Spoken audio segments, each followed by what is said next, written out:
Welcome to World in 2 Minutes. These are your headlines. An operation by the Iraqi army to retake the city of Ramadi from Daesh has entered its second day, and the forces say they're likely to succeed by the weekend. Iraqi Special Forces are fighting on the ground as Iraqi Air Force and the U.S.-led coalition provide air support by bombing Daesh targets. Daesh has controlled the city since May.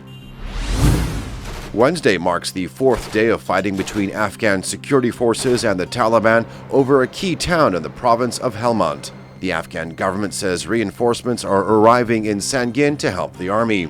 The UK and the US have also deployed forces to allow the army to regain ground.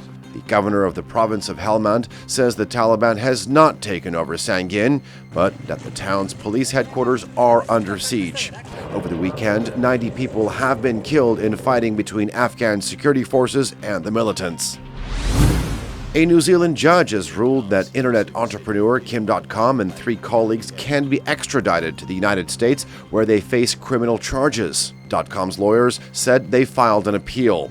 .com is the founder of the now-defunct file-sharing website Mega Upload. He is wanted in the U.S. for conspiracy to commit copyright infringement, racketeering, and money laundering. .com has said he shouldn't be blamed for users' content. Music by the legendary British group The Beatles is being made available online on streaming music services worldwide.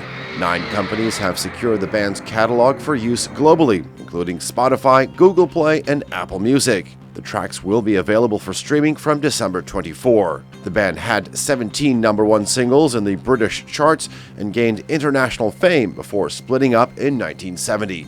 Thanks for watching TRTworld.com, Istanbul.